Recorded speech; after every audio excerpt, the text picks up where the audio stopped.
This video is brought to you by Pitaka. So the iPhone 17 series is here, and right here I have an iPhone 17 Pro.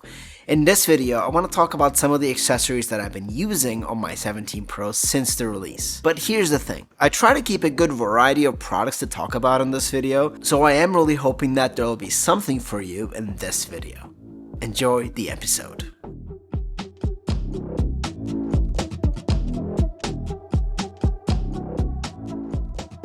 We'll go from protection of the device to all the way to products that would make your iPhone 17 Pro experience a lot better. Let's chat protection first. In the list of cases, I've got two cases here, the Pitaka Ultra Slim and the Aramid ProGuard case. Two cases that carry the same material, which is Aramid fiber, which is an aerospace grade material, and what makes the Aramid fiber unique is that other than being strong, it's also heat resistant. So we know that the 17 Pro series has vapor chamber. Choosing cases with the right heat resistant material will be really helpful, especially in warmer climate. My favorite out of the two cases is the Ultra Slim version.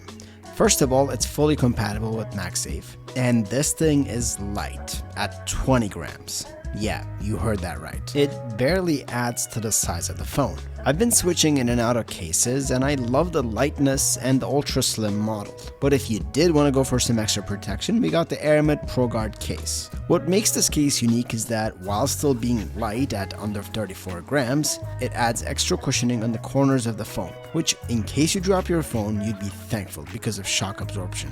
And for this episode, we kind of went all black, but if you want to add some color to your accessories, Pitaka offers some color options as well. And both models of the cases offer really precise cutout for buttons, and all buttons work smoothly.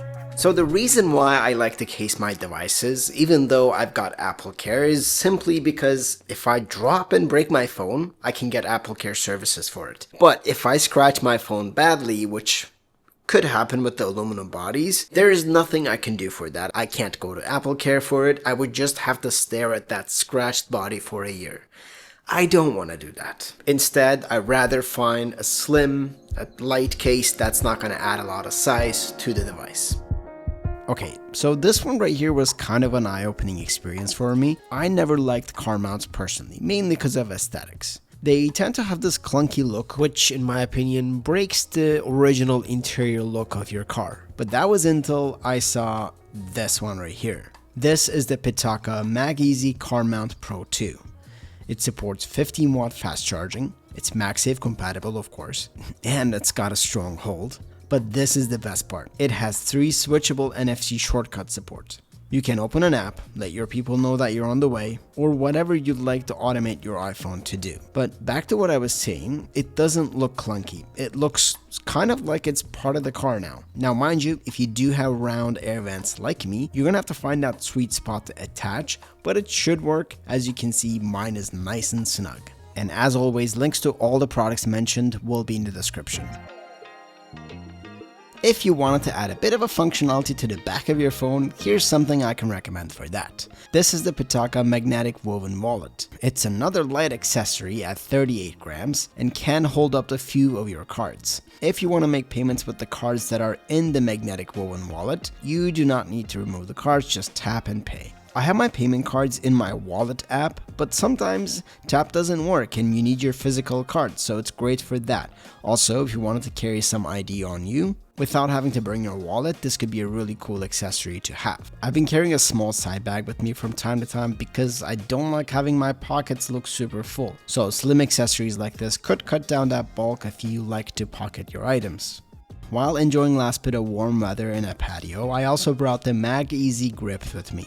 This is an incredibly slim, premium feeling ring/stand. With ability to turn at 360 degrees, you can set it vertical or horizontal for watching content on that 3000 nits display. It's also good for FaceTiming if you don't want to hold onto your phone for a while. And one of the cool features is that you can also use it as a grip. This would especially be great for iPhone 17 Pro Max. Because of the size of the device, it would be a good way to secure the device in your hand. Some cases have these rings embedded into their cases, which is awesome, but I do not mind that it's separate as it slims down the case profile that you are using. Or if you want to rock your phone without a case, you can still do that while still being able to use the MagEasy grip. I really like stand accessories because they could be used for watching stuff, filming yourself. They're just such a versatile tool that is just nice to have around at all times. Like here, I'm watching some YouTube content while working on something for my home office. And of course, we can't let the accessories collection go without talking about the power boost. Power banks are getting slimmer and slimmer, and it's great to see. This is the magnetic power bank. It is also made with the aramid fiber. Battery capacity is at 5000 mAh. That's enough to give you that midday or end of day recharge you need on your iPhone 17 Pro series. It is Qi2 certified, and it supports 15 watt wireless charging and 20 watt wired charging. And just look at it when it's attached to the ultra slim case. It slightly passes over the camera bump. Not a bad size at all. You can easily leave this power bank on your phone without your device feeling heavy. The right accessories don't just protect your investment in the iPhone 17 Pro. It's a way to extend its capabilities and help you take full advantage of everything this powerful device has to offer. I think every accessory in this video kind of touches on highlighting different features of the phone, and I appreciate Pitaka for letting me bring this vision to life. The iPhone 17 Pro is good in terms of hardware. There are things the device needs to improve on, such as software. I don't think it has been a very smooth launch month. I myself ran into one big issue that I'd love to talk about in the upcoming days. So I am kind of in between feelings here. Do I think it's the best iPhone ever, or did Apple miss it again? Well, I shall answer that pretty shortly. If any of the accessories interest you, please go ahead and find the direct links to them in the description. Thank you so much for watching. As always, it has been a pleasure. I'll see you in the next one.